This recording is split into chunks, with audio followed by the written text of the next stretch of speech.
عید کا تیسرا دن ہے جی. دنیا چھٹی منا رہی ہوتی ہے. اچھا میں آج ٹرانسمیشن کر رہا ہوں, کوئی خوشی کی خبر ہو تو آپ کو آ کے بتاتا بھی ادھر کہ جی میں چھٹی ہے, پوری دنیا چھٹی کر رہی ہے, خوشیاں منا رہی ہے عید کی. تو میں آیا ہوں اسپیشلی آج 1 بجے کوئی خوشی کی خبر دینے آپ کو. لیکن افسوس کا مقام یہ کہ میں آپ کو بیڈ خبریں دینے زیادہ تر آیا پچھلے 19 سالوں میں. تو آج بھی ایک بری خبر ہے کہ بجٹ جو ہے کل پیش ہونے جا رہا ہے. اور پاکستان کی اگر آپ تاریخ دیکھیں تو ایک 3 دور آپ نکال دیں. ایک بھٹو صاحب کا دور آئی تھنک 1974 کا 72 کا, جنیجو صاحب کا دور نکال دیں آپ, یہ کوئی 86 کا جو بجٹ تھا, اور 1953 چودھری محمد علی جو بیوروکریٹ تھے پرائم منسٹر, انہوں نے جو بجٹ پیش کیا. اس کے علاوہ پاکستان میں پہلے بجٹ سے لے کے یہ جو ابھی 2024 تک کے بجٹس آئے ہیں, اور الحمدللہ جو آج کل آنے والا بجٹ ہے, یہ سب خسارے کے بجٹ ہیں. وہ کیا حکومت ہوگی جو اپنے گھر کا بجٹ ہی نہیں بنا سکتی, یا بجٹ جو ہے اس کے اندر خسارہ ختم نہیں کر سکتی. ابھی 2-3 دن پہلے اس تمام تر مہنگائی کے دور میں اسپیکر قومی اسمبلی کی تنخواہ جو ہے اس میں اضافہ ہوا ہے. اس سے پہلے منسٹرز کی تنخواہ میں اضافہ ہوا, سینیٹرز کی تنخواہ میں اضافہ ہوا. پاکستان میں پرائم منسٹر ہاؤس کو دیکھا جائے, صدارتی محل کے آسائشوں کو دیکھا جائے, پروٹوکول پرکس اینڈ پریویلیجز دیکھے جائے حکومت کے اور ان کے منسٹرز کے اور اسٹیٹ منسٹرز کے اور مشیروں کے, تو لگتا نہیں کہ یہ غریب کنٹری ہے, یہ ایک مقروض کنٹری ہے, یہ IMF زدہ کنٹری ہے. لیکن جب آپ اس ملک کا بجٹ دیکھیں تو شروع ہوگا خسارے سے اور ختم بھی ہوگا خسارے کے اوپر. تو یہ 2 چیزیں ڈیفرنٹ ہیں, یہاں کی رولنگ ایلیٹ جس طرح زندگی گزار رہی ہے اور اس ملک کے معاشی حالات. ابھی میرے سامنے جو اعداد و شمار آیا, ابھی آپ کو دیکھیے حکومت بتائے گی کہ کتنا انہوں نے ہدف جو ہے وہ پورا کیا, کتنا نہیں کر سکا. ہمارے سامنے رپورٹ ابھی آپ سن رہے تھے دنیا نیوز کے اوپر, ہر لحاظ سے بڑے بڑے اہداف جو ہیں وہ حکومت ناکام رہی ہے پوری کرنے کے اندر, جس کے اندر ترقی کی شرح 2.60% رہی, ہدف 3.6 تھا, حالانکہ 3.6 بھی کیا ہوتا وہی پورا نہیں ہوا. خیر, زرعی شعبہ جو پاکستان کا مین شعبہ ہے اس کی گروتھ صرف 0.56 رہی, حالانکہ ٹارگٹ 2% سوچا ہوا تھا. بڑی صنعتیں نیگیٹو میں ہیں. پیداواری شعبہ جو ہے اس کی گروتھ صرف 1.34, جبکہ 4% سے اوپر کا ٹارگٹ حکومت بنایا ہوا تھا.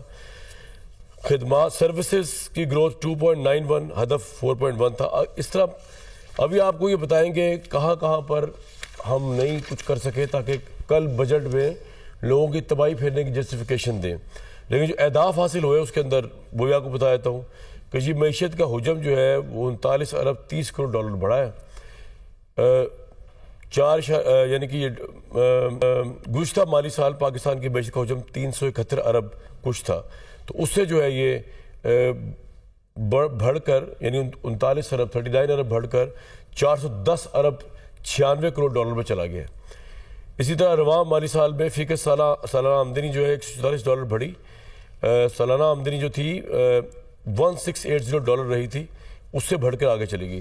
بجلی گیس پانی سپلائی کی شعبوں کی گروتھ جو ہے وہ 28.88% ریکارڈ ہوئی, ہدف 2. یہ چیزوں میں کچھ بہتری پاکستان کو اس میں آئی ہے. لیکن میں آپ کو بھی بتا رہا ہوں کہ بہت مشکل ہے کہ ٹیکسز سے نجات مل جائے لوگوں کو. بتا آپ سوچیں کہ پاکستان میں لاسٹ بجٹ کے اندر 40% ٹیکس لگایا گیا تنخواہ دار پیشے کے اوپر.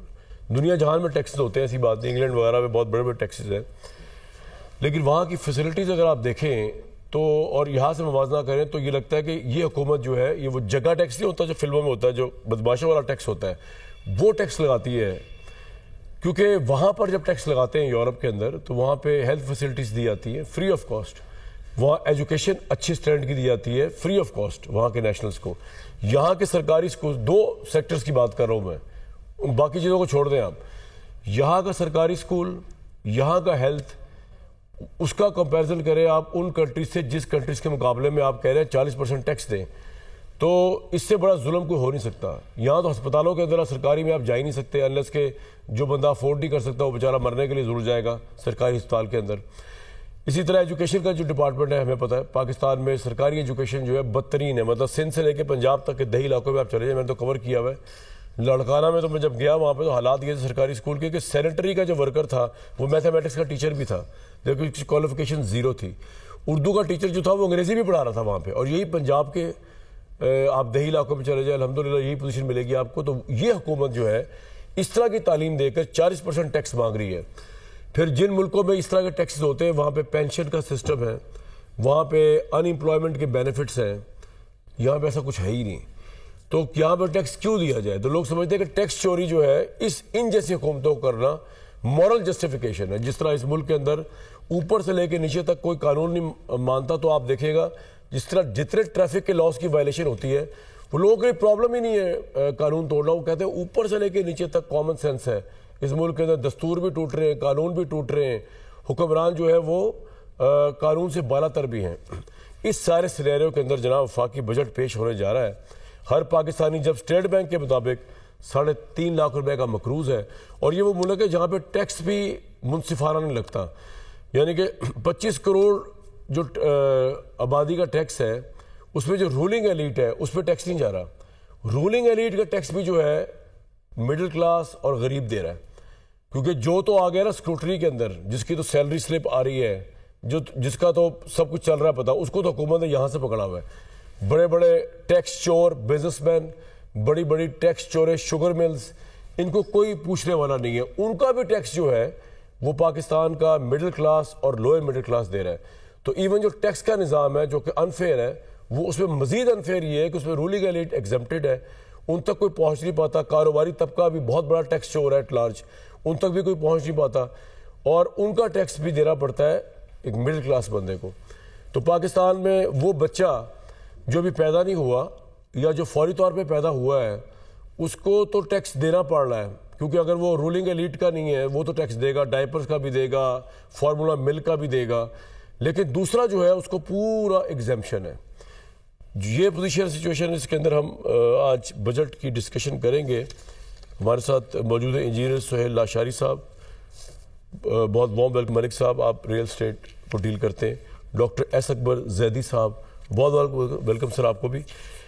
اگر ہم پہلے جلدی سے چلے جائیں ڈاکٹر ایس اکبر زیدی صاحب کے پاس, ماہر سیاسی معیشت کے, پڑھاتے بھی ہیں آپ IB کراچی کے اندر. سر یہ بجٹ سے کیا ایکسپیکٹیشن رکھے پاکستان کی عوام؟ ابھی کل پیش ہونے لگا ہے بجٹ ڈاکٹر صاحب. جی ایک تو خیر بہت اچھا ہوا کہ آپ نے بتا دیا کہ کیا کیا ہوتا رہا ہے ماضی میں بجٹ کا.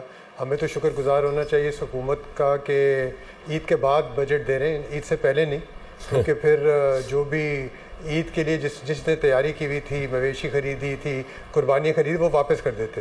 کیونکہ آپ نے بالکل صحیح, جو آپ کا تجزیہ ہے بالکل صحیح ہے کہ جتنے بھی 78 سال 70 سال سے یہ سلسلے ہوئے اس میں کوئی ایسی کوئی خاص بات نہیں ہوتی بجٹ میں کہ کوئی کہہ سکے.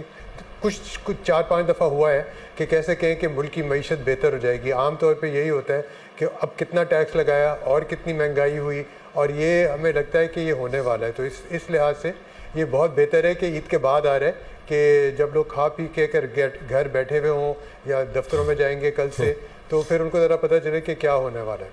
یہ لیکن دیکھیں یہ بڑے مزے کی بات ہے, پچھلے ہفتے ہی یہ بجٹ کے آنے سے 4-5 دن پہلے ہم نے یہ ورلڈ بینک کی جو رپورٹ آئی تھی جس پہ کافی ادارے بھی ہوئے, اداریے بھی لکھے گئے ہیں, لوگوں نے بات بھی کی, اکانومسٹ نے بھی بات کی ہے کہ پاکستان میں جو غربت کی سطح ہے اس میں بے انتہا اضافہ ہوتا جا رہا ہے. اور اس وقت تقریباً 45% ملک کی آبادی, آپ خود سوچیں کہ 240 10 کروڑ 39 لاکھ 50,000 افراد غربت کی لکیر سے نیچے. بالکل وہ اچھا. اور یہ کہ جو کم ترین غربت کی سطح سے ہیں ان میں بہت اضافہ ہوا ہے. کہاں 3% تھے آج سے کچھ سال پہلے, اب جا کے وہ 16% ہو گئے. تو ایک طرف تو ہمیں یہ بتایا جا رہا ہے, اور اس میں شک نہیں ہے کہ ملک کی معیشت جو ہے نا اس میں ایک طرح کا ٹھہراؤ آیا ہے. یہ بات صحیح ہے, ماننا پڑے گا. افراط زر اپنی جگہ, آپ نے بھی جیسے ابھی تجزیہ کیا بتایا, افراط زر انفلیشن ختم نہیں ہوتا. کم ہونے کا مطلب ہے قیمتیں بڑھیں گی, لیکن شاید جس رفتار سے 1 سال 2 سال پہلے 20% 25% بڑھ رہی تھی اب وہ نہیں بڑھ رہی. یہ بات صحیح ہے. لیکن یہ جو ابھی کچھ اعداد و شمار ریلیز ہو گئے تو یہ بڑی افسوس کی بات ہے, بہت حیرت کی بات ہے. اور آپ کے پورا جو پروگرام ہے اسی بات پہ ہوگا کہ ان کو کس طرح ٹھیک کرنا چاہیے. سب سے پہلے شرح نمو گروتھ ریٹ کی جو بات ہم جو تھا کہ اب سے صرف 2-3 مہینے پہلے تک بھی حکومت یہی بتا رہی تھی کہ ٹھیک ہے استحکام ہو گیا ہے, IMF بھی خوش ہے, حکومت بھی خوش ہے, ساری دنیا بھی خوش ہے پاکستان سے, پاکستانی بھی شاید خوشی ہوں گے. اب جو ہے کہ ہماری جو شرح نمو ہے گروتھ ریٹ وہ تھوڑی بہتر ہونے والی ہے. انہوں نے جو ٹارگٹ دیا تھا 3.6% کے دیا تھا, جو اخبار میں آ رہا ہے, ٹی وی پہ جو چل رہا ہے کہ 2.8% ہوگا, یعنی تقریباً 20% کم. اور یہ بھی شاید میرے خیال سے تھوڑا ایگزیجریٹڈ ہے. ابھی لاہور اسکول آف اکنامکس کی ایک اسٹڈی آئی ہے پچھلے ہفتے ہی, وہ یہ بتا رہی تھی کہ 2.4% ہوگا ہماری گروتھ ریٹ. تو آپ یہ دیکھ لیں, غربت میں اضافہ, کم ترین غربت میں بے انتہا اضافہ.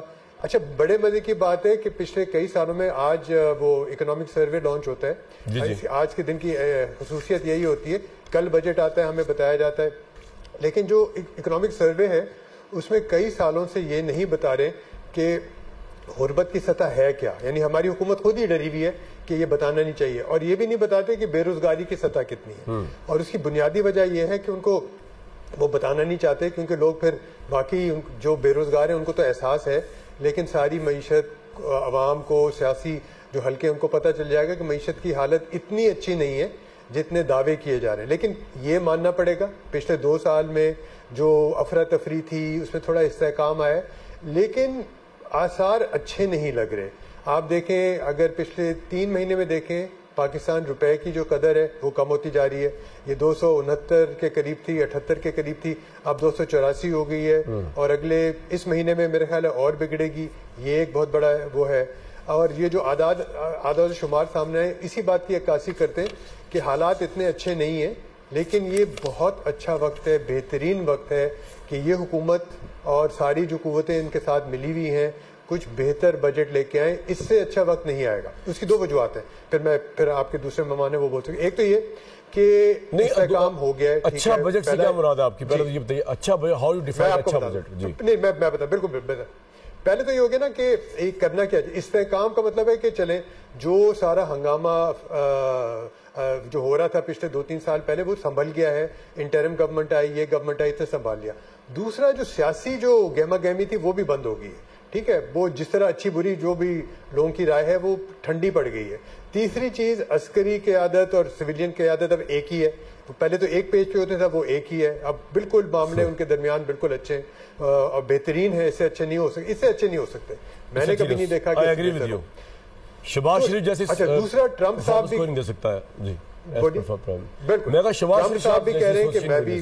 جی جی بالکل یہ بات ہے. ایسی پوزیشن نہ نواز شریف کی تھی, نہ بے نظیر صاحبہ کی تھی, کسی کی بھی نہیں تھی. ٹھیک ہے, اور خاص طور پہ عمران خان کی تو تھی بھی نہیں.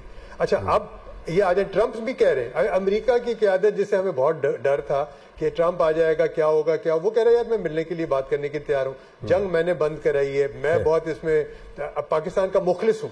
تو یہ اتنی شاندار ایک آپ کو جو ہوتی نا صورتحال ملی ہے. اب آپ پوچھیں کہ کرنا کیا چاہیے, کرنا یہ چاہیے کہ اچھا بجٹ سے کیا مراد ہے آپ کی, یہ بتائیے نا. یہ تو آپ نے ریزنز بتا دیے. جی, اچھا بجٹ کیا ہو سکتا ہے عوام کے لیے؟ آپ نے جو شروع میں بتا دیا کہ دیکھیں ابھی تک پاکستان کی آبادی جو ہے 1.5% جو ہے انکم ٹیکس دیتی ہے. ٹھیک ہے, 2.25% انکم ٹیکس دیتی, اس سے زیادہ نہیں دیتی. اور آپ نے یہ بھی بتا دیا کون کون سے شعبے ہیں, شاید آپ کے مہمان بھی ان شعبوں سے تعلق رکھتے ہیں جو ٹیکس نہیں دیتے, یا وہ کہتے ہیں ہم اور طرح سے ٹیکس دیتے ہیں. تو ایسا نظام ٹیکس کا بنایا جائے جس میں جو لوگ ٹیکس نہیں دیتے اور جو ٹیکس دیتے ہیں ان پہ چھوٹ ہو, اور جو نہیں دیتے ان کو شامل کیا جائے. ایک تو یہ. دوسرا, یہ ہم سننے میں آ رہے ڈیجیٹلائزیشن ہوگی, مانیٹائزیشن ہوگی, بہت اچھی چیز ہے. ڈیجیٹلائزیشن کا مطلب ہے کہ جس حد تک آگے بڑھا جا سکے کہ آپ جو پیسہ خرچ کرتے ہیں اور جو آپ کو آمدنی آتی ہے اس کا کوئی حساب کتاب ہو, چاہے وہ فون پہ ہو, چاہے وہ بینکوں کے پاس ہو, اس کی بات کی جا رہی ہے. ایک یہ بہت بڑی چیز ہے. تیسرا, جب آپ کی غربت کی سطح سے آدھی آبادی 45% نیچے ہے تو سب سے بہتر یہی ہوگا کہ جو آپ کے جو بے نظیر انکم سپورٹ پروگرام ہیں, اس طرح کے پروگرام ہیں, ان کو پھیلایا جائے. اور میرا خیال ہے یہ ہو جائے گا. یہ ہر سال ہوتا ہے, یہ لوگوں میں مقبول بھی ہوتا ہے, یہ پھیلا دیا جائے گا. تو یہ 3-4 چیزیں ہیں اور اس پہ مزید بات کریں گے. لیکن اس وقت جو اعداد و شمار ابھی آج ریلیز ہوئے ہیں یا ہونے والے, ہماری فصلوں کی صورتحال بہت خراب ہے. ایگریکلچر جس کو 2.5% سے 2% سے آگے ترقی کرنا تھا 0.5 یعنی آدھی فیصد اس میں بہتری ہوئی ہے. کپاس ہماری جو ایک زمانے میں پوری ریڑھ کی ہڈی تھی ہماری مینوفیکچرنگ کی وہ کم ہوئی. ہماری مینوفیکچرنگ ریٹ بہت گری ہے لارج اسکیل مینوفیکچرنگ. تو یہ اگر اس وقت نہیں سمجھیں گے نا تو کبھی بھی نہیں سمجھیں گے. یہ اس سے اچھا موقع نہیں آنے والا. ٹھیک ٹھیک ٹھیک. اچھا جی ویسا ٹیکس کی بڑی بات ہو رہی ہے. ٹیکس پاکستان میں ناانصافی مبنی آپ کے خیال میں؟ اس کے باوجود بھی جتنا ٹیکس حکومت لگا رہی ہے ایف بی آر کبھی ہدف ہی پورا نہیں کرتا. اب ایک نیا ہدف کر دیا ہے. پہلے تو بتائیں ٹیکس انفیئر ہے. دیکھیں ہمارا جو اوورآل سسٹم ہے نا ٹیکس کا وہ بہت اچھا انفیئر کی ابھی میں بات نہیں کرتا کیونکہ فیئر انفیئر بڑے ریلیٹیو میننگ میں آ رہا ہوتا ہے. پہلی بات یہ ہے کہ یہ بہت کمپلیکس ہے. ابھی آپ نے بھی کہا معزز جو ہمارے مہمان تھے وہ بھی کہہ رہے تھے کہ بہت تھوڑے لوگ ٹیکس دیتے ہیں. آپ کو پتہ ہے انکم ٹیکس میرے سامنے اسکرین تو کریں آپ اسکرین لے کے آئے سامنے نا اسکرین ہی میرے سامنے ٹی وی. جی ہمارے ہاں میجورٹی لوگ انکم ٹیکس دیتے ہیں. میجورٹی ایون جن کی انکم لائبل فار ٹیکس نہیں بھی ہے کیونکہ ہر فون کا یوزر ایڈوانس انکم ٹیکس دے رہا ہوتا ہے جو اس کے ایڈجسٹ ہونا ہوتا ہے. بیچارے کی انکم بھی نہیں ہوتی وہ بھی دے رہا ہوتا ہے. جتنے کمرشل بجلی کے میٹر لگے ہوئے ہیں سب کے اندر ایڈوانس انکم ٹیکس جا رہا ہوتا ہے. اچھا یہ صرف مقصد یہ کہنے کا والوں کو بھی دے رہے ہوتے ہیں. بالکل وہ دے رہے ہوتے ہیں. یہ جو سسٹم ہے وہ اتنا کمپلیکس ہے کہ نظر یہ آتا ہے کہ جو لوگ اونلی ریٹرن فائل کریں گے وہ ٹیکس دیتے ہیں. اور وہ جو بیچارہ جو شخص ابھی آپ نے بلکہ کہا کہ تاجر ٹیکس چوری کرتا ہے. ٹھیک ہے سارے نہیں کرتے. ہاں کیونکہ ایک طرف آپ کو یہ بھی دیکھنا ہے کہ یہ جو سسٹم بنایا ہوا ہے آپ نے جیسے ابھی شروع میں کہا کہ سیلریز کلاس کے اوپر آپ کو پتا ہے سیلری کا ریٹ کیا ہے 45% بزنس والے جی 45% پلس ہے ریٹ اس کا. ہم یعنی بزنس کے ایک کیٹیگری ہے وہ تو پکڑا گیا نا کیٹیگری ہے اس کے اوپر 54% ٹیکس ہے. 54% 100 روپے آپ نے کمایا 54 روپے گورنمنٹ کے اوپر. یہ ایک اے او پی ایسوسیشن آف پرسن ہے بزنسز کی جو ٹیکس ڈاکٹرز وغیرہ تو نہیں جس کے اندر آتے پروفیشنلز جس میں پروفیشنل لائرز ان کا ٹیکس ریٹ جو ہے وہ 54% ہے. اسی طرح کارپوریٹ کے اوپر جتنے بھی کارپوریٹ ہے جس کو ہم سمجھتے ہیں کہ یہ بالکل فیئر ہے ایماندار ہے اکاؤنٹس بھی آڈٹ ہوتے ہیں اس کے اوپر بھی اراؤنڈ 40% کے قریب ٹیکس. یہ ٹیکس ریٹس جو ہے وہ اتنے زیادہ ہیں کہ کوئی بھی آدمی کی افورڈیبل لمٹ سے زیادہ ہو جاتے ہیں. اور جب یہ یہاں کہانی رکتی نہیں ہے آپ کنٹینیو کریں سر. میں اپنا ٹی وی ٹھیک کروا رہا ہوں ابھی بھی فرنٹ پہ نہیں آیا میرے جی. کہ یہاں پہ ہوتا کیا ہے کہ ایک طرف تو آپ سیلری کے اوپر انکم ٹیکس دے کے آئے. ٹھیک ہے. اس کے بعد جب آپ سپینڈنگ کرنے گئے آپ نے پیٹرول فل کروایا آپ نے 18% سیل ٹیکس دیا. آپ نے گھر کے لیے کوئی راشن کے لیے کوئی بھی برانڈڈ چیز خریدی وہ 18% دیا. سروسز کے اوپر ٹیکس علیحدہ دے رہے ہوتے ہیں. جب آپ سروسز لے رہے ہوتے ہیں وہاں پہ بھی سروسز ٹیکس ہے. افیکٹولی ایک آدمی جو ہے وہ کوئی 60-65% کے قریب ٹیکس دے رہا ہوتا ہے. تو اس کی ریزیڈول انکم کتنی رہ جاتی ہے. یعنی یہ جو دیکھنے والی چیز ہے جو آج کی ڈیٹ کے اندر کہ ایک سیلری والا جس کی 5 لاکھ روپے تنخواہ ہے تو وہ 2-2.5 لاکھ روپے سے زیادہ کی اس کی سپینڈیبل انکم نہیں ہوتی جو اس کے پاس ہوتی ہے. اس سے زیادہ تو سارا وہ ٹیکس دے رہا ہوتا ہے. تو اس نظام کو اب اس کے ہوتے ہوئے اتنے ہائی ٹیکس ریٹ کے ہوتے ہوئے ہمیشہ یہ دنیا کا اصول ہے. آپ کہیں پہ چلے جائیں ڈیولپ سے ڈیولپ کنٹری میں چلے جائیں جب ٹیکس ریٹ ہائی ہوں گے ٹیکس کی چوری بڑھے گی.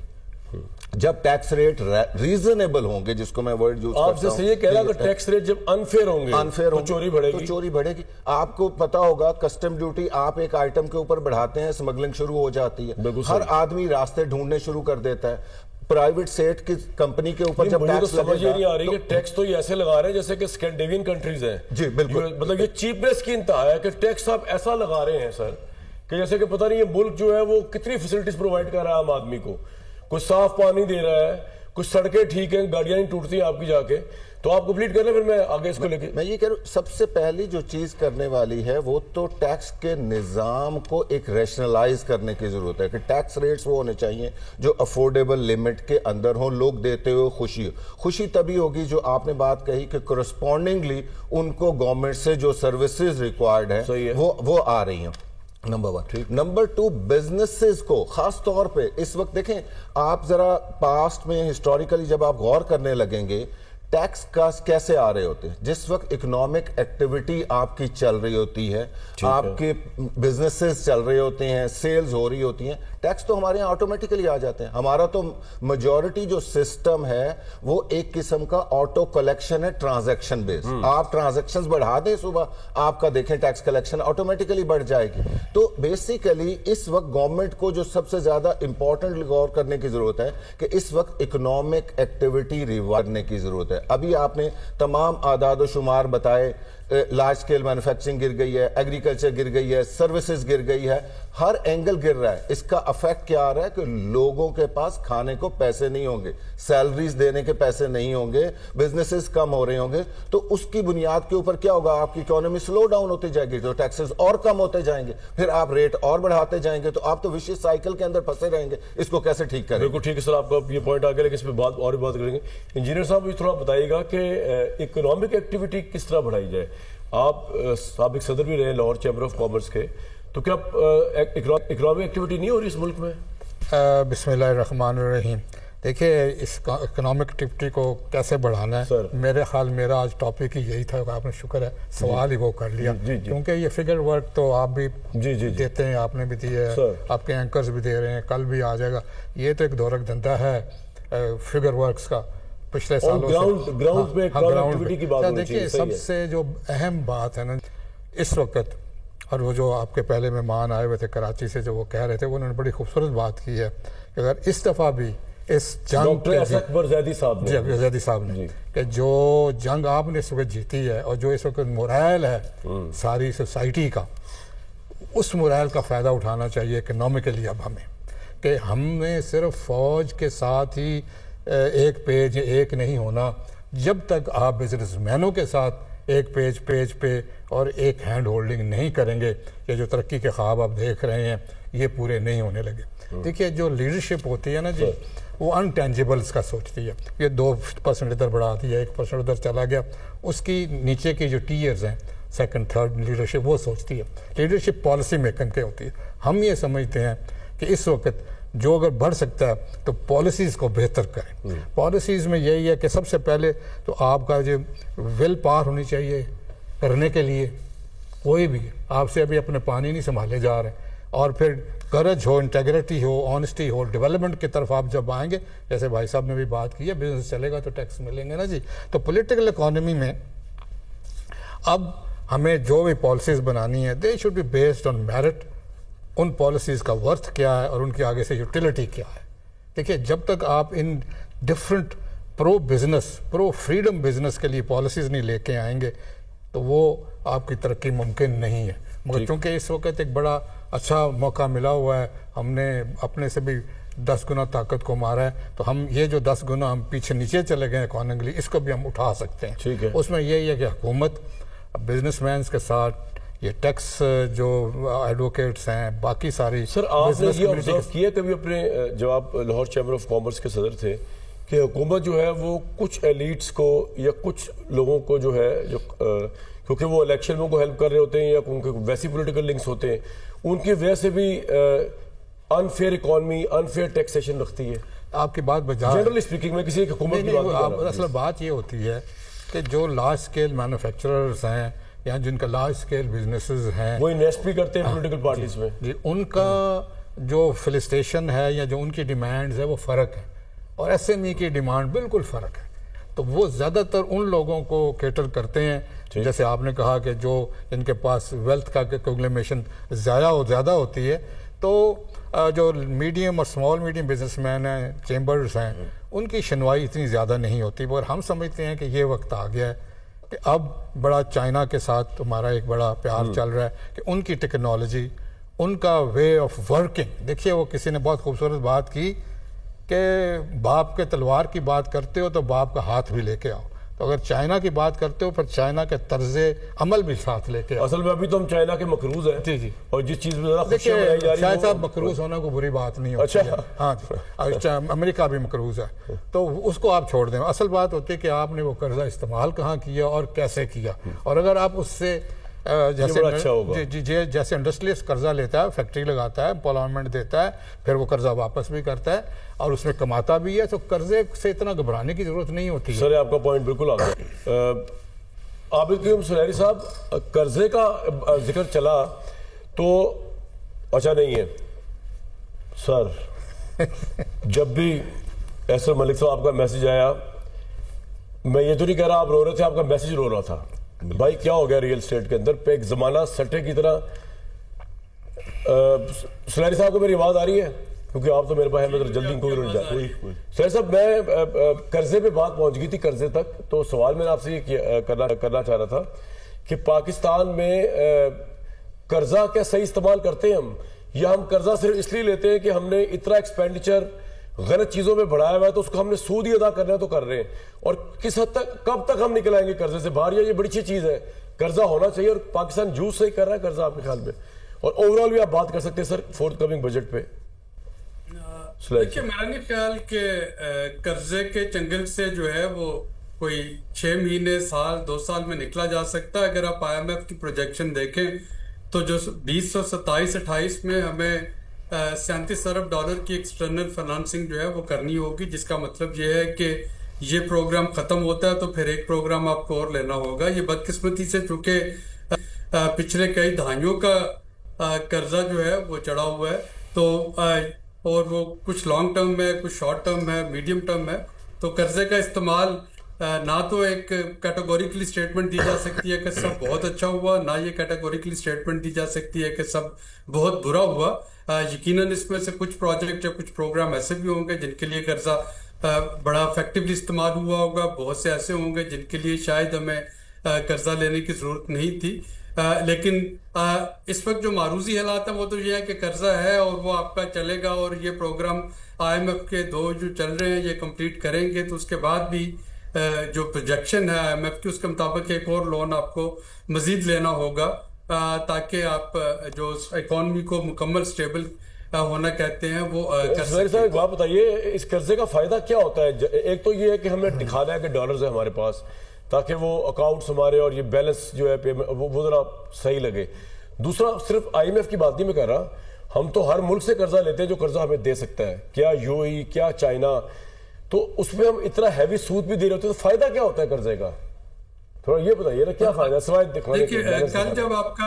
کل جب آپ کا بجٹ آئے گا نا تو 1 جولائی کو یعنی جب اگلا مالی سال شروع ہوگا تو آپ دیکھیں گے کہ صوبوں کو ان کا حصہ دینے کے بعد وفاق کے پاس جو ٹوٹل ریونیو بچے گا اس بجٹ میں جو بھی اناؤنس ہوگا وہ مشکل سے اتنا ہوگا کہ آپ پچھلے قرضوں کا سود اور ان کی جو ادائیگی ہے وہ مکمل کر سکے، جس کا مطلب یہ ہے کہ یہ 4 ڈیز ان کو میں کہتا ہوں۔ پہلا جو ہے وہ آپ کا ڈیٹ سروس ہوتا ہے، دوسرا آپ کا ڈیفنس ایکسپینڈیچر ہے، تیسرے آپ کے ڈیولپمنٹ، اور چوتھا جو ہے وہ ڈے ٹو ڈے ایکسپینڈیچر ہے جو کہ پے اینڈ پینشن ہے۔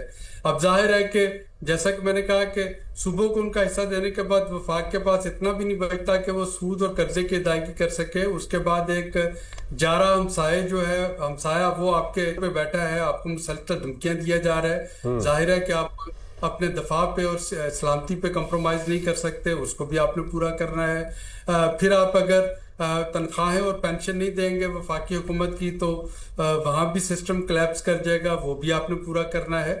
تو یہ جو 3 پہلے اخراجات ہیں 3 ڈیز، انہی کے لیے آپ کو، یعنی پہلے کے لیے آپ کو قرضہ لینا پڑتا ہے، پھر دوسرا اور تیسرا اس کے لیے قرضہ لینا پڑتا ہے، اور آخر میں ہٹ ہوتا ہے ڈیولپمنٹ ایکسپینڈیچر، جس کے بھی آپ کے ایک مہمان بات کر رہے تھے۔ میں حیران ہوتا ہوں جب عوام، جس ملک کی عوام جو ہے وہ آلموسٹ 50% غربت کی لکیر سے نیچے ہو، جو اپنے لیڈرز کو دیکھتی ہو، کہ میں یہ نہیں کہہ رہا کہ یہ غلط پیسوں سے سوٹڈ بوٹڈ ہوتے ہیں ہمارے لیڈرز، ان کو دیکھتی ہو کہ مجھے اصل میں نے جن بڑے بڑے لیڈرز کو پڑھا ان میں گاندھی، مسٹر گاندھی جو تھے وہ بھی بہت امیر تھے، بہت زبردست لا پریکٹس کرتے تھے وہ، اور بڑی غضب کی ان کی وہ تھی، لیکن سوٹڈ بوٹڈ یہ وہ جب ساؤتھ افریقہ سے ان کو جس طرح نکالا گیا، پھر وہ انڈیا ہے، پھر وہ لیڈر کس طرح بنے؟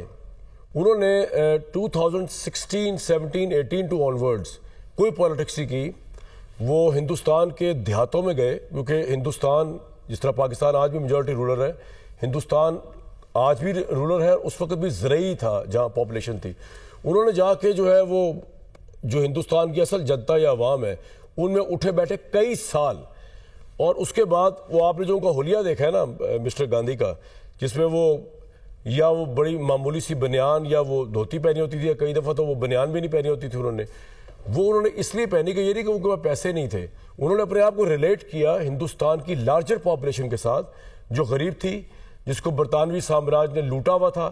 ایون جب برطانیہ کے وہ دورے پہ گئے تو ہی واز نیم بھرنا حالت میں گئے, تو کوئن سے ملنا تھا یہ وہ, تو وہاں پہ بڑا سوال ہوا ان سے, آپ اس طرح کس طرح آ گئے؟ تو انہوں نے کہا بھائی یہ وہ پوزیشن ہے ہندوستان کی جو آپ نے کر دی ہے برٹش امپیریلزم نے, تو وہ ہندوستان میں کیری کر رہا ہوں اپنے اوپر. لیکن بہرحال میں کمپیریزن ڈرا نہیں کر رہا یہاں کسی کا, لیکن دیکھ کے کیونکہ ہسٹری کا اسٹوڈنٹ تو میرے ذہن میں آ گیا.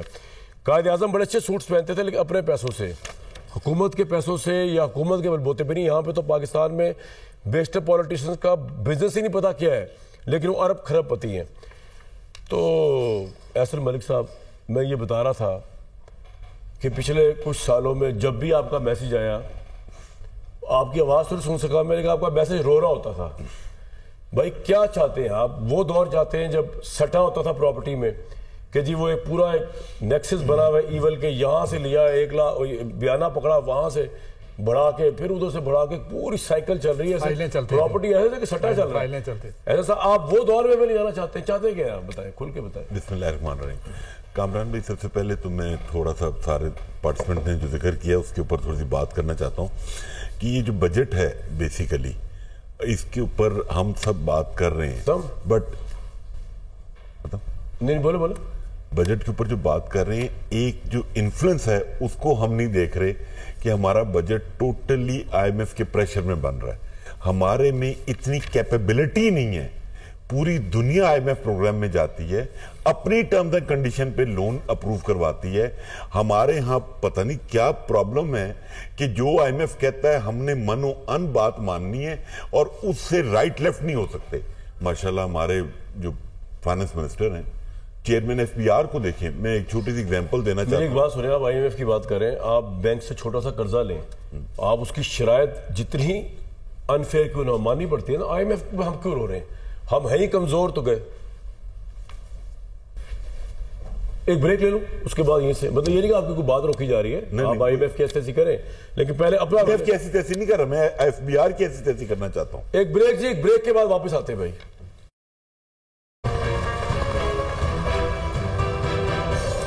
اقتصادی سروے پیش کیا جا رہا جی آج, اور کل پیش کیا جا رہا بجٹ. عالمی بینک کی رپورٹ کے مطابق پاکستان کی 44% آبادی یعنی 10 کروڑ یعنی 11 کروڑ ہی سمجھ لیں آپ, غربت کی لکیر سے نیچے ہیں, اور پاکستان میں یومیہ 1200 روپے سے کم کمانے والے افراد اب غریب تصور ہوں گے, جو نئی لائن بنی ہے. تو یہ بجٹ آ رہا ہے, اس پہ ہم بات کر رہے ہیں. ہمارے ساتھ جو لوگ موجود ہیں, ڈاکٹر ایس اکبر زیدی صاحب, انجینئر سہیل اشاری صاحب, محمد اویس صاحب, ایسل ملک صاحب اور خاقان نجیب صاحب نے ہمیں جوائن کیا ہے. ڈاکٹر صاحب, کچھ خاقان صاحب کچھ بہتری کی امید رکھے کل, یا جس طرح ہر دفعہ جو ہے وہ ہمیں کوئی بیڈ نیوز ہی ملتی ہے بجٹ سے؟ خاقان نجیب. بسم اللہ الرحمن الرحیم. دیکھیں, پاکستان کو اس وقت جتنی ٹیل ونڈز حاصل ہیں اس میں حکومت کے لیے یہ عین ممکن ہے کہ وہ ایک ٹرانسفارمیٹیو بجٹ جو ہے وہ دے سکے. اس کا کیا مطلب ہے؟ اس کا مطلب ہے کہ آپ کے پاس ایک میکرو سٹیبلٹی ہے, افراط زر کم ہے, بیرونی خسارہ سنبھل گیا ہے, آپ 10 مئی کے کانفلکٹ سے ایک اپر ہینڈ سے آ رہے ہیں, پھر آپ تیل کی قیمتیں دنیا میں کم ہیں, پاکستان کو اس وقت آپ پالیسی ریٹ بھی کم ہے, سو ایک اچھی ٹیل ونڈ مل گئی ہے, ایک پولیٹیکل سٹیبلٹی سی بھی ہے. اب ٹرانسفارمیٹیو بجٹ کا مطلب یہ ہے کہ یہ ریئلائز کریں کہ پاکستان کی جو گروتھ کا فریم ورک ہے وہ ٹھیک کرنے کے لیے بجٹ میں جو آسانیاں پیدا کرنی ہیں, چاہے وہ ٹیکسیشن کے نظام میں 45% ٹیکس ہے مینوفیکچرنگ پہ. اب آپ مجھے خود بتا دیں کہ اگر تاجر نے ٹیکس نہیں دینا, پرسنل انکم ٹیکس جو ہم نے ایگریکلچر پہ نہیں لگانا, اور اگر ہم نے ریئل اسٹیٹ اور ریٹیل کو کیپٹل گینز ٹیکس نہیں کرنا, ہم نے انہیریٹنس ٹیکس نہیں لگانا, ہم نے ڈیتھ ٹیکس نہیں لگانا, تو پھر یہ ملک میں کیسے آپ امیجن کر سکتے ہیں کہ آپ مینوفیکچرنگ کا 45% ٹیکس کم کریں, یا آپ پہ آپ بہت آپ کہہ رہے ہیں کہ یہ انہیریٹنس ٹیکس اور ڈیتھ ٹیکس ابھی لگانا چاہیے, رہ گیا ہے. ہر صورت میں لگانا چاہیے. جب بھی کسی ملک میں ویلتھ ٹیکس اٹھتا ہے, اور میں آپ کو یہ کہتا ہوں کہ میں آسٹریلیا میں کام کر رہا ہوتا تھا اور پاکستان میں جب جنرل مشرف کے دور میں یہ اٹھایا گیا, میں تب بھی کہتا تھا کہ آپ کہیں دنیا میں دیکھ لیں کہ اگر ویلتھ ٹیکس اٹھایا جاتا ہے تو انہیریٹنس اور ڈیتھ ٹیکس جو ہے وہ مسٹ ہے لگانا. آپ کیا چاہتے ہیں کہ غریب جو ہے وہ کسی طرح نوکری کرے 5 لاکھ کی اور 38% ٹیکس دے, اور آپ انہیریٹنس لیں کروڑوں کی اور 0 ٹیکس دیں. دیکھیں پاکستان کو مساوی ٹیکس کے نظام میں خاقان صاحب, ایک تو آپ نے ڈیتھ ٹیکس بتایا, ایک انہیریٹنس ٹیکس بتایا, تیسرا کون سا بتایا, اور ایک دو اور بھی بتا رہے تھے آپ ذرا لسٹ میں. پراپر کیپٹل گینز ٹیکس, جس کا مطلب ہے کہ آپ کروڑوں کماتے ہیں پراپرٹیز میں اور ٹیکس نہیں دیتے, 7.5% ٹیکس دیتے ہیں. دنیا بھر میں آپ کا جو مارجنل انکم ٹیکس ریٹ ہے, اگر تو آپ فنڈامنٹل شفٹ کرنا چاہتے ہیں, اگر آپ یہی چاہتے ہیں کہ نہیں آپ کی انکم کوئی 38% آپ کی انکم ہے 5 لاکھ کے اوپر, ہم اس پہ اور 10% ٹیکس لے کے آپ کو دبئی جانے دیں, تو پھر تو آپ بجٹ کو ایسے چلا سکتے ہیں. اور دوسری جو بہت امپورٹنٹ سائیڈ ہے وہ یہ ہے کہ کیا آپ ایکسپینڈیچر سائیڈ کا ایک میجر ریفارم, جس کا کیا مطلب ہے 43 ڈویژن سے حکومت چلانی ہے, انکم سپورٹ پروگرام میں 715 ارب وفاق نہیں دینے ہیں, جبکہ وہ سبجیکٹ ہی پروونسز کا ہے. پاکستان کا ایک جنرل سبسڈی رجیم ہے, وہ کس چیز پہ بیسڈ ہے کہ آپ میرے دوست 200 یونٹ تک کی بجلی خریدتے ہیں تو آپ کو کہتے ہیں 10 روپے کی بجلی لے لو. یہ طریقہ نہیں ہے. طریقہ یہ ہے کہ اگر آپ انکم میں کوالیفائی کرتے ہیں فار سبسڈی تو میں آپ کو انکم سپورٹ میں کوئی سبسڈی دے دوں. یہ جو 1370 ارب روپے کی سبسڈی جنرل چلا رہے ہیں, اس کو ٹھیک کریں. پھر یار مطلب پاکستان کے اس وقت 170 کارپوریشنز ہیں جو سرکار چلا رہی ہے, اس کی گارنٹیز, اس میں ہم نے ایکوٹی ڈالنی ہوتی ہے, اس میں سبسڈیز دینی ہوتی ہیں. آپ کو اس نظام کو تبدیل کرنا پڑے گا. آپ کو کہنا پڑے گا کہ بھائی آپ کمپیٹ کریں مارکیٹ میں کریڈٹ کے لیے, اور ہم آپ کو پنپنے دیں گے ایز کمپیٹیٹو آرگنائزیشنز. پرائیویٹائزیشن تو بڑی دور کی بات ہے. پھر جو میں آخر میں ہمیشہ کہتا ہوں کہ یار اس بجٹ کو اگر آپ ایک اور زاویے سے دیکھیں, پاکستان سٹیبلائزیشن پچھلے 10 سال میں تیسری دفعہ فنڈ کے پروگرام میں ہے. اب آپ مجھے بتائیں نا کہ اس سے نکلنا ہے ہم نے.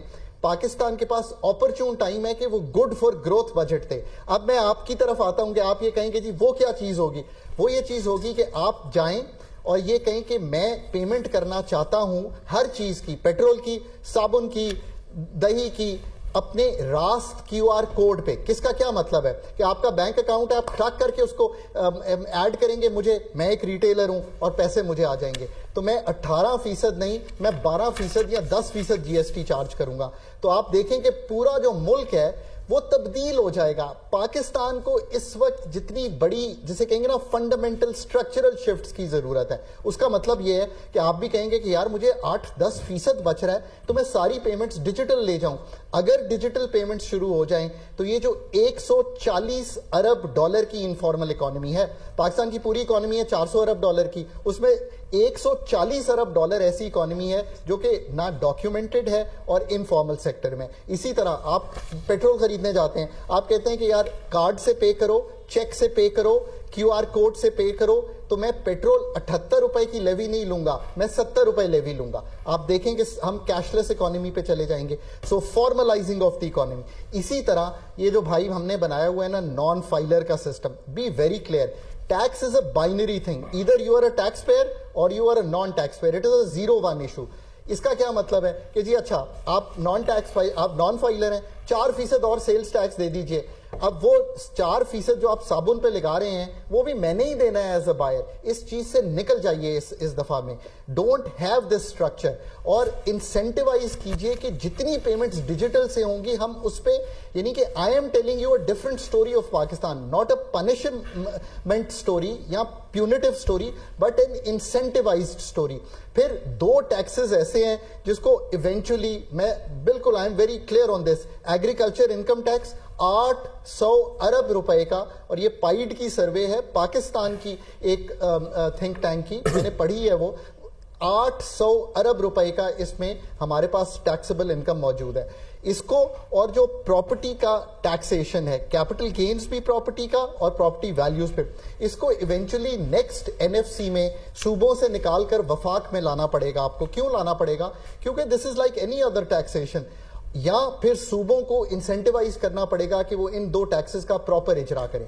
پی ایس ڈی پی بہت بڑا آ رہا ہے لوگوں پہ, جس کا کیا مطلب ہے؟ جس کا مطلب ہے 3800 خاقان صاحب ایک بات بتائیں, phenomenal P S D P چیزیں فرما رہے ہیں, ٹیکسز کر دیا جائے, سرکاری کارپوریٹس کو پرائیویٹائز کر دیا جائے, ڈیجیٹلائز کر دیا جائے, یہ کر بھی لیا جائے تو یہ حکومت کیا دے گی عوام کو؟ آپ کے خیال میں کیا ریلیف مل جائے گا بہت بڑا کہ ملنا شروع ہوگا 10-20 سال میں اکانومی بہتر ہوگی؟ کامران بھائی جی نہیں, ایبسولوٹلی ناٹ. دیکھیں ریلیف فوری طور پہ آنا چاہیے. اگر یہ ایکسپینڈیچرز آپ سنبھال لیتے ہیں اور صوبوں سے شیئرنگ بھی کرتے ہیں اور براڈ بیسنگ بھی کرتے ہیں تو آپ کو 1 جولائی سے جو 50,000 روپے انکم کمانے والا ہے پاکستان میں, اور وہ اس کے اوپر 5% ٹیکس دیتا ہے جو انکم کماتا ہے, اس انکم کو آپ کو 1 لاکھ روپے کر دینا چاہیے. جس کا مطلب یہ ہے کہ پاکستان میں 1 لاکھ روپے تک انکم کمانے والا جو ہے ایگزیمپٹ ہو جائے گا. یہ میں کیوں کہتا ہوں؟ کیونکہ جو 50,000 روپے ایکس گڈز کماتے تھے 3 سال پہلے,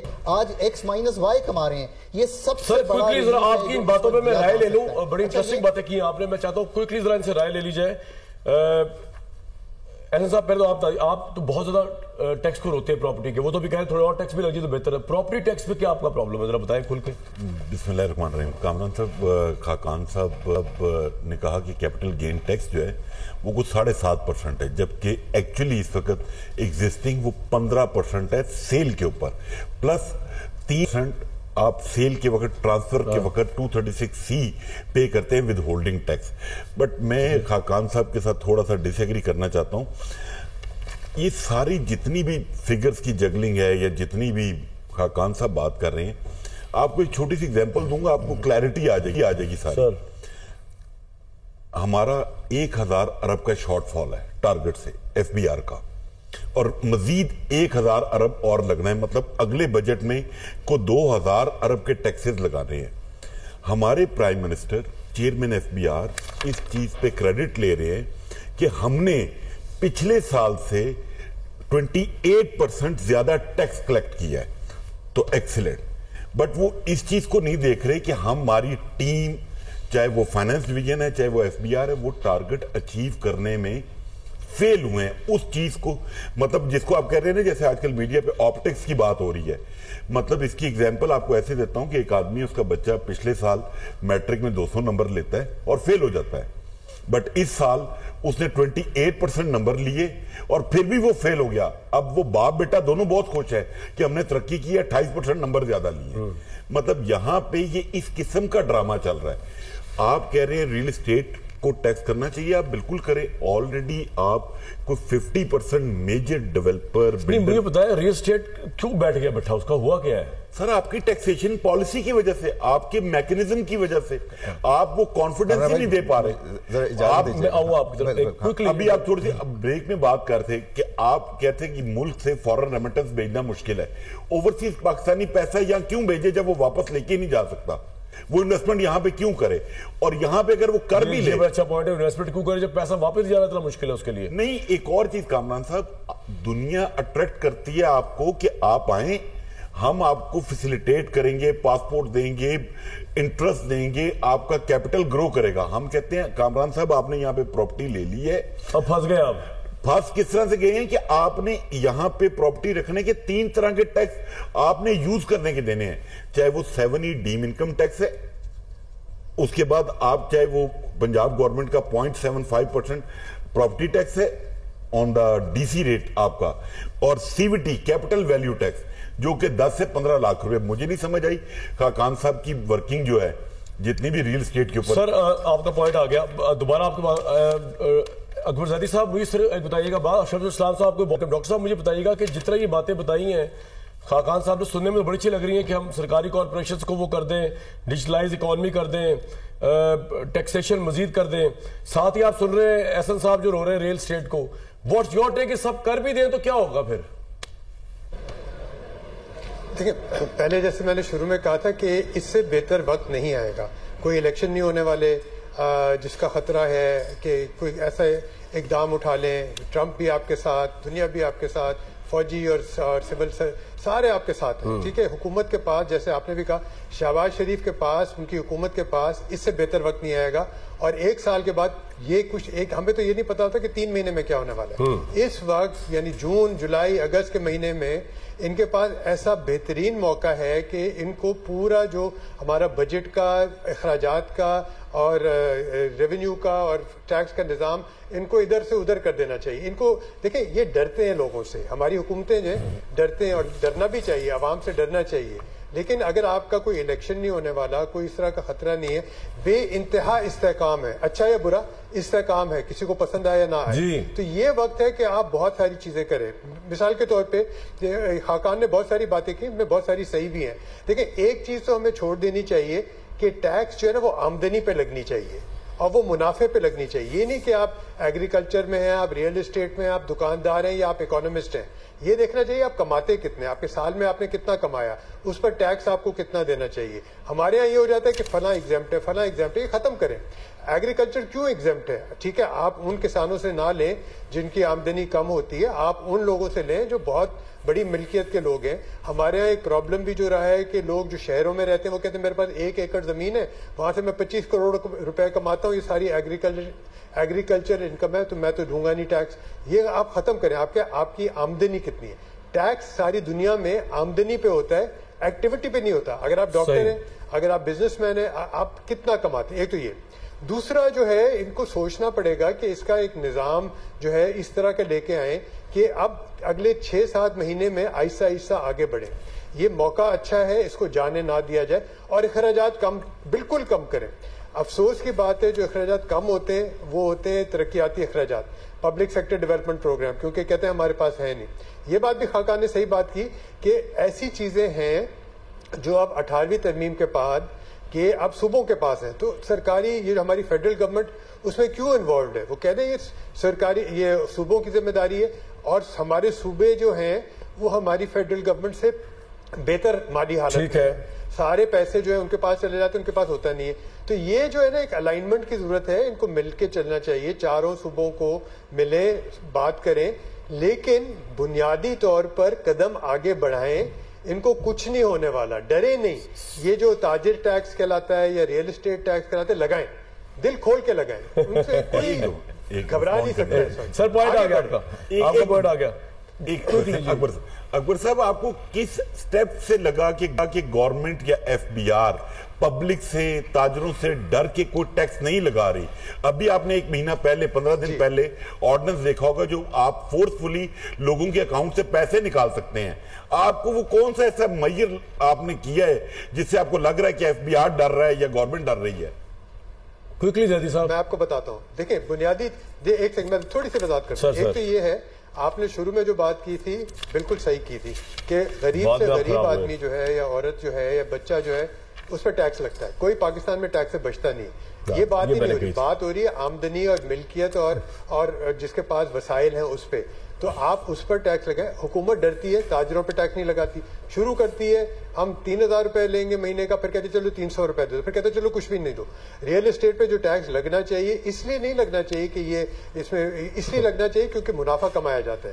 جیسے اگر ٹرانزیکشن ہوتا ہے, کیپٹل گینز ٹیکس ہونا چاہیے. آپ کی اسٹاک مارکیٹ جو ہے ابھی تک کسی نے ذکر نہیں کیا, بظاہر 120,000 پتہ نہیں 1,20,000 پہ چلے گی, اسے ٹیکس کتنا جمع ہو رہا ہے؟ نہ ہونے کے برابر.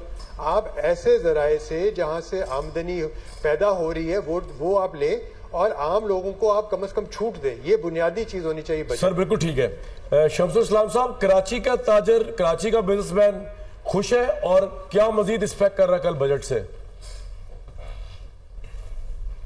دیکھیں جی, کراچی کا تاجر, بزنس مین, انڈسٹریلسٹ ہمیشہ ہی حکومتی پالیسیوں کا جو ہے اس سے ناخوش رہا ہے, کیونکہ یہاں پر اس کو اگنور کیا جاتا ہے. یہ کراچی وہ گائے ہے جس سے دودھ نچوڑ کے پورا ملک چلایا جا رہا ہے.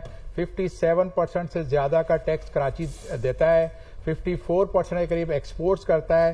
لیکن 57% ٹیکس صاحب آپ میرے ساتھ چلیں, کراچی دیتا ہے یا کلیکٹ ہوتا ہے وہاں پہ پورے پاکستان سے؟ جی پورا کراچی جو ہے اس کا کنٹریبیوشن جو ہے 57%. سندھ کو ملا لے تو سندھ میں تو آپ کو پتا ہے کہ جو چھوٹے علاقے وہاں کچھ بھی نہیں ہے, یہ کراچی ہی ہے جہاں سے ٹیکس سب سے زیادہ جاتا ہے. آپ کمپیئر کر لیں لاہور میں آپ کا ٹیکس کمپیئر کریں کراچی سے, اسلام آباد, راولپنڈی, کسی بھی شہر سے, تو کراچی کا سب سے زیادہ ٹیکس آپ کو ہوگا, چاہے وہ آپ کا ٹیکس کی کلیکشن ہے یا انکم ٹیکس ہے یا ڈیوٹیز ہیں جو بھی. بہت سے لوگ یہ بھی کہتے ہیں کہ جی کراچی میں پورٹ ہے, کراچی میں ہیڈ آفیسز ہیں, اس لیے وہاں سے زیادہ ٹیکس ہوتا ہے. لیکن آپ دیکھیں گے ایکسپورٹ جب ہوتی ہے, کراچی کے ایکسپورٹر جب ایکسپورٹ کرتے ہیں تو ٹوٹل ایکسپورٹ میں سے سب سے زیادہ پاکستان کی جو کراچی کا شیئر ہوتا ہے. تو میرا کہنے کا مطلب یہ کہ آپ کبھی میرے ساتھ کراچی آئے, میں آپ کو انڈسٹریل ایریا جو کراچی کا جو قائد اعظم نے جس کا فاؤنڈیشن سٹون رکھا تھا سائٹ, وہاں لے کے چلوں گا. وہاں آج نہ پانی مل رہا ہے, نہ وہاں کا روڈ صحیح ہے, انفراسٹرکچر صحیح ہے. وہاں پر مجھے اب خود کو جا کر وہاں فزیکلی وزٹ کرنا بھی میرے لیے مشکل ہو گیا کہ وہاں سے بندہ صحیح سلامت واپس آ جائے تو بڑی بات ہے. تو لا اینڈ آرڈر کی سچویشن وہاں پر ایسی ہو چکی ہے. کہنے کا مقصد ہے یہ جتنے ہمارے اکبر جیدی صاحب ہمارے استاد ہیں, بڑی اچھی باتیں کر رہے ہیں, اکنامکس کی بات کر رہے ہیں. دیکھیں جب آپ ایک گراؤنڈ کو ہی اکھاڑ کے رکھ دیں گے جس کے اوپر آپ نے کہتے ہیں نا بعض اوقات لیول پلینگ فیلڈ ہونی چاہیے, اس کو آپ نے اتنی ڈسٹورشن, اتنی پیوند کاری کر دی ہے کہ اس کے اوپر نہ پیدل چلنے والا صحیح چل سکتا ہے, نہ گاڑی والا گاڑی صحیح چلا سکتا ہے. یہ تو شعر ہو گیا. مقصد یہ ہے کہ آپ کا جو ایف بی آر کا, آپ کی جو حکومت ہے, آپ کی ایف بی آر ہے, ان کا صرف ایک ہی پولیٹیکل ایجنڈا, ان کی ایف بی آر کی ٹیم کا ایک ہی ایجنڈا ہوتا ہے کہ میں نے حکومت کو ٹیکس زیادہ اکٹھا کر کے سے دینا ہے, چاہے وہ میں گن پوائنٹ پہ اکٹھا کروں, زبردستی آپ کے اکاؤنٹ سے نکال لوں. تو یہ دیکھیں جی یہ سسٹم اگر رہے گا تو ٹیکس اصل میں ہوتا کیا ہے؟ بنیادی طور پہ ٹیکس جو ہے وہ انٹائی انویسٹمنٹ ہے, انٹائی گروتھ ہے.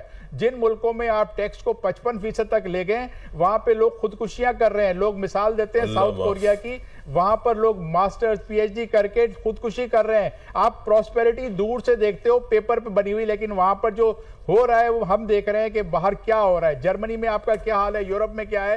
تو خدا نہ خواستہ پاکستان میں ایسے حالات آئیں اس سے پہلے ہمیں اپنا ری الائنمنٹ کرنا ہوگا.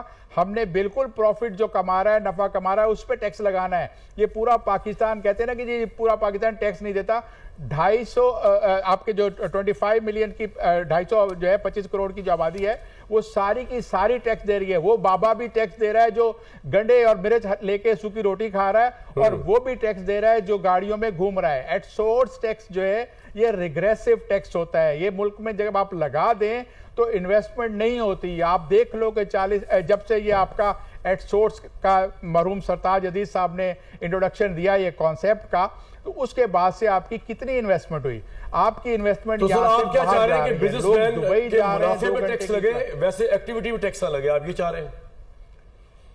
نہیں منافع کوئی بھی کمائے, چاہے وہ منافع اگر فالر والا کما رہا ہے, وکیل 5 کروڑ لے رہے ہیں, اس کے اوپر ٹیکس لگنا چاہیے. لیکن یہاں پر جب تک آپ وہ سسٹم صحیح نہیں کریں گے کہ منافع کو کون اسیس کرے گا. آپ کا فالٹی سسٹم یہ ہے کہ ایف بی آر میں آپ کے 25,000 لوگ بیٹھے ہوئے ہیں, ان کے اندر کتنے چارٹرڈ اکاؤنٹنٹ ہیں, کتنے کاسٹ انالیسٹ آپ بیٹھے ہوئے ہیں. زیادہ تر سرکاری بابو ہیں جن کا مقصد ہی کچھ اور ہوتا ہے. آپ مجھ سے زیادہ بہتر جانتے ہو.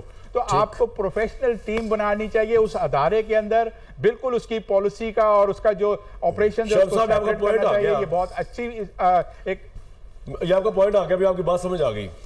لیکن یہاں پہ ابھی خاقان نجیب صاحب تو فرما کے گئے زندوں میں ٹیکس ہے ہی بھائی, تو کہہ رہے ڈیتھ ٹیکس بھی لگاؤ. دیکھیں پہلی بات یہ ہے کہ صاحب اجازت دیں کہ خاقان صاحب کا جو ہے اگر انہوں نے پریکٹیکلی اگر وہ پریکٹیکلی بزنس کرا ہوتا ہے تو ان کو پتا ہوتا کہ کیا حالات ہیں. یہ اگر بیٹھ کے ٹھنڈے کمرے میں اگر مرنے والوں کی جائیداد چھوڑی ہوتی ہے, وہ جائیداد کے اوپر ٹیکس دے رہا ہوتا ہے. جب آپ منافع پہ ٹیکس لگاؤ گے تو آپ نے جو گھر خریدا ہے ساری عمر آپ اس پہ پراپرٹی ٹیکس دیتے ہو. کیا وہ ٹیکس آپ نے کما کے پیسے کما کے وائٹ منی سے پراپرٹی خریدی, اس کے اوپر بھی پراپرٹی ٹیکس لگنا چاہیے. جو بندہ ریٹائر ہو جائے ساری عمر وہ دیتا ہے, چاہے وہ بزنس سے ریٹائر ہو یا سرکاری نوکری سے. تو یہ المیہ ہے, آپ نے بہت ساری ڈسٹورشن پوائنٹ آ گیا شمس صاحب, صحیح کرنا ہوگا. جی سر اویس صاحب.